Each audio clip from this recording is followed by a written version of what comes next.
to this mechatronics lab. We are in experiment number 1. The aim of the experiment is design and development of pneumatic circuit for single acting and double acting cylinders. So in this experiment we are developing the pneumatic circuits for single acting as well as double acting cylinder.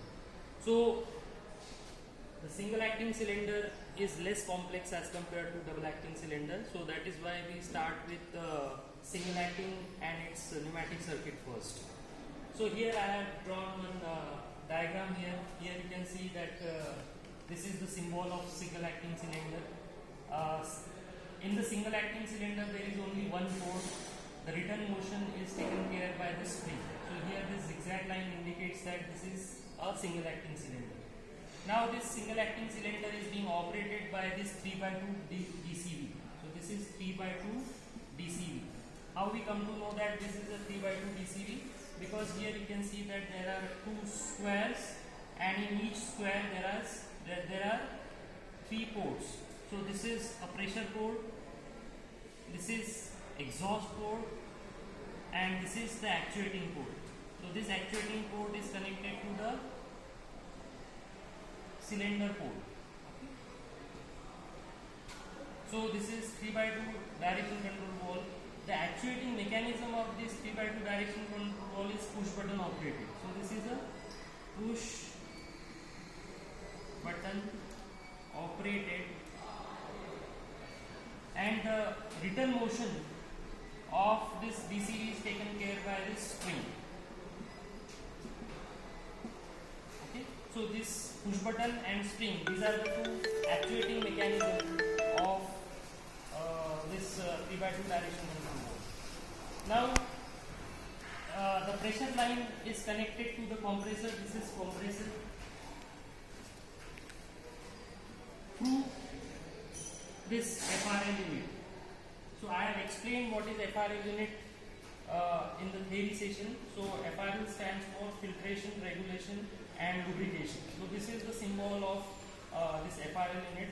The compressor line is fed to the FRL unit, and then this lubricated, regulated and filtered air is being fed to the pneumatic circuit.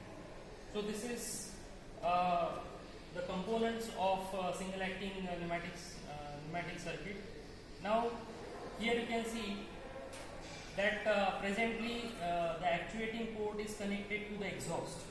So that is why the cylinder is not in extended position. Whenever we push the press button, then the position of this DCV will change. The pressure line will get connected to the actuating port, and you will get the extension motion of the cylinder. The moment we release the push button, because of the spring motion, again it comes back to its original position, where this actuating port is connected to the exhaust, and you will get the retraction motion of this cylinder. So this is the simple working of single acting cylinder. Now we will see the actual demonstration of this circuit. Pause. Now this is the compressor. Here you can see that this is a reciprocating type of a compressor. In the compressor theory we have seen that there are reciprocating type and rotary type. This particular compressor that we have in the laboratory is reciprocating type of a compressor, and it is a two-stage. That means the air is being compressed in not in single stage, but it is in two-stage. Okay. This tank is the air receiver where the compressed air is stored, and here you can see that this is a shut-off valve. So whenever the pressure exceeds, this valve get released, and it may prevent the damage to this receiver tank. Now these connections are given. This is a main line, and this main pressurized air is fed to the FRL unit. Okay, so in the circuit diagram we have seen that the compressor, the line which comes from the compressor is initially fed to the FRL unit, and from this FRL unit the different pressurized lines are distributed. Okay. Now first we will see the single acting cylinder. So this is a single acting cylinder. Here you can see that this piston is loaded with a spring. Okay, so and here you can see that there is only one port, which indicates that this is a single acting cylinder. Now, as per the circuit, the single acting cylinder is connected to this push button operated 3x2 direction control valve. Okay. So one port is connected of this 3x2 direction control valve to here, and one is connected to the pressurized line. Here you can see that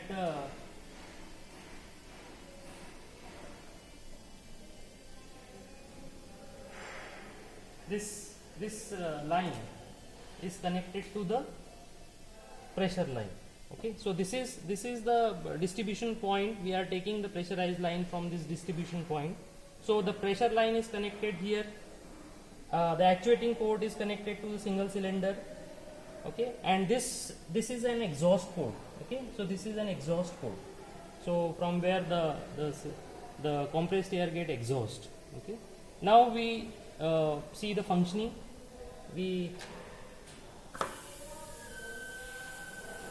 Here you can see that when I press this button, the moment I press it,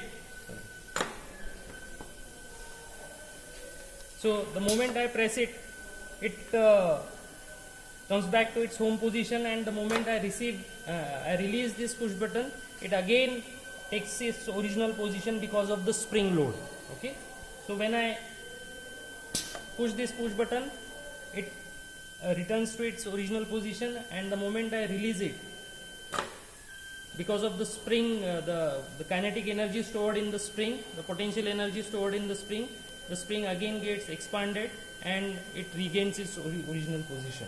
So this is a very simple working of single acting cylinder. Okay. So only one motion of this single acting cylinder is taken care by this 3x2 push button operated DCV. The return motion, another motion is taken care by the spring force. Okay. So this is single acting cylinder. Stop.